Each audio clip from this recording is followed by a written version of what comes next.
ಕ್ರೀಡಾಭಿಮಾನಿಗಳಿಗೆಲ್ಲರಿಗೂ ನಮಸ್ಕಾರ. ಶ್ರೀ ಮಾರಮ್ಮ ದೇವಿ ಪ್ರಸನ್ನ.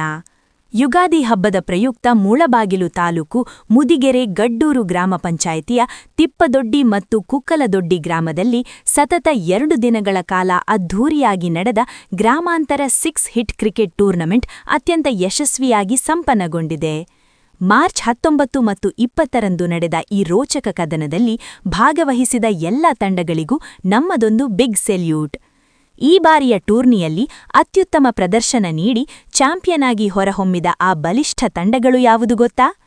ಪ್ರಥಮ ಸ್ಥಾನ, ಅದ್ಭುತ ಆಟ ಪ್ರದರ್ಶಿಸಿ ಪ್ರಥಮ ಬಹುಮಾನ 15,001 ರೂಪಾಯಿ ಹಾಗೂ ಆಕರ್ಷಕ ಟ್ರೋಫಿಯನ್ನು ತಮ್ಮದಾಗಿಸಿಕೊಂಡ ಹೆಮ್ಮೆಯ ವಿಜೇತರು ತಾಯಲೂರು ತಂಡ. ದ್ವಿತೀಯ ಸ್ಥಾನ, ಕೊನೆಯವರೆಗೂ ಕಠಿಣ ಪೈಪೋಟಿ ನೀಡಿ ವೀಕ್ಷಕರ ಮನಗೆದ್ದು ದ್ವಿತೀಯ ಬಹುಮಾನ 10,001 ರೂಪಾಯಿ ಹಾಗೂ ಟ್ರೋಫಿಯನ್ನು ಮುಡಿಗೇರಿಸಿಕೊಂಡವರು ಚೌಡೇನಹಳ್ಳಿ ತಂಡ. ಗೆದ್ದ ಎರಡೂ ತಂಡಗಳ ಎಲ್ಲ ಆಟಗಾರರಿಗೂ ನಮ್ಮ ಕಡೆಯಿಂದ ಭರ್ಜರಿ ಅಭಿನಂದನೆಗಳು. ಇನ್ನು ಈ ಟೂರ್ನಿಗೆ ಪ್ರಥಮ ಬಹುಮಾನದ ಕೊಡುಗೆ ನೀಡಿದವರು ಕಾಶಿ ವಿಶ್ವನಾಥ ಗೋಶಾಲೆ ಟ್ರಸ್ಟ್ ತಿಪ್ಪದೊಡ್ಡಿ, ಇದರ ಅಧ್ಯಕ್ಷರು ಹಾಗೂ ಯುವ ಮುಖಂಡರಾದ ಕೆ.ಎ. ಅಶ್ವತ್ಥನಾರಾಯಣವರು. ದ್ವಿತೀಯ ಬಹುಮಾನದ ಕೊಡುಗೆದಾರರು ಮುಳಬಾಗಿಲು ತಾಲೂಕು ಕರ್ನಾಟಕ ರಕ್ಷಣಾ ವೇದಿಕೆಯ ಉಪಾಧ್ಯಕ್ಷರಾದ ಸಿ. ಮೋಹನ್ ಅವರು.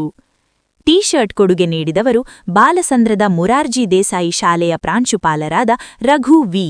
ಹಾಗೂ ಮುಳಬಾಗಿಲು ತಾಲೂಕು ರೈತ ಮೋರ್ಚಾ ಪ್ರಧಾನ ಕಾರ್ಯದರ್ಶಿ ಎಸ್. ವೆಂಕಟೇಶ್ ಅವರು ಮತ್ತು ತಿಪ್ಪದೊಡ್ಡಿಯ ಕರ್ನಾಟಕ ರಕ್ಷಣಾ ವೇದಿಕೆಯ ವಿ. ಮಾರ್ಕೊಂಡ ಅವರು. ಎಲ್ಲರಿಗೂ ಊಟದ ವ್ಯವಸ್ಥೆ ಮಾಡಿದವರು ಕುಕ್ಕಲದೊಡ್ಡಿಯ ರಾಮುನಾಯ್ಡು ಹಾಗೂ ಮುಳಬಾಗಿಲು ತಾಲೂಕು ರೈತ ಮೋರ್ಚಾ ಉಪಾಧ್ಯಕ್ಷರಾದ ವಿ. ಶಂಕರ್ ಅವರು. ಪೆಂಡಾಲ್ ಕೊಡುಗೆ ನೀಡಿದವರು ಎಸ್ಡಿಎಂಸಿ ಅಧ್ಯಕ್ಷರಾದ ಮಹೇಂದ್ರ ಎಂಎಚ್, ಶಿವಕುಮಾರ್ ವಿ.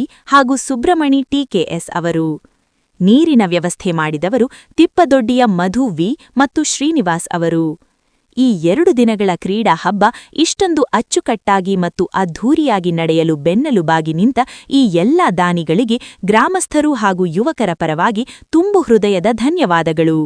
ಹಾಗೆಯೇ ನಿಷ್ಪಕ್ಷಪಾತವಾಗಿ ತೀರ್ಪು ನೀಡಿದ ಅಂಪೈರ್ಗಳಿಗೆ, ವ್ಯವಸ್ಥಾಪಕರಿಗೆ, ಭಾಗವಹಿಸಿದ ಎಲ್ಲ ಆಟಗಾರರಿಗೂ ಹಾಗೂ ಪ್ರತ್ಯಕ್ಷ ಪರೋಕ್ಷವಾಗಿ ಸಹಕರಿಸಿದ ಊರಿನ ಪ್ರತಿಯೊಬ್ಬರಿಗೂ ಧನ್ಯವಾದಗಳು. ವಿಶೇಷವಾಗಿ ರೈತ ಮೋರ್ಚಾದ ಪದಾಧಿಕಾರಿಗಳಾದ ವಿ. ಶಂಕರ್ ಮತ್ತು ಎಸ್. ವೆಂಕಟೇಶ್ ಅವರು ಯುವಕರಿಗೆ ಕ್ರೀಡೆಗಳನ್ನು ಆಡಲು ಸದಾ ಪ್ರೋತ್ಸಾಹ ನೀಡುತ್ತಾ ಊರಿನ ಕಷ್ಟ ಕಾರ್ಪಣ್ಯಗಳಿಗೆ ಕೂಡಲೇ ಸ್ಪಂದಿಸುವ ಅತ್ಯುತ್ತಮ ವ್ಯಕ್ತಿತ್ವವನ್ನು ಹೊಂದಿದ್ದಾರೆ ಎಂದು ಗ್ರಾಮಸ್ಥರು ಸ್ಮರಿಸಿದ್ದಾರೆ. ಒಟ್ಟಾರೆಯಾಗಿ ಈ ಗ್ರಾಮಾಂತರ ಕ್ರಿಕೆಟ್ ಟೂರ್ನಮೆಂಟ್ ಎಲ್ಲರ ಸಹಕಾರದಿಂದ ಅತ್ಯಂತ ಅದ್ಧೂರಿಯಾಗಿ ಯಶಸ್ವಿಯಾಗಿ ನೆರವೇರಿತು.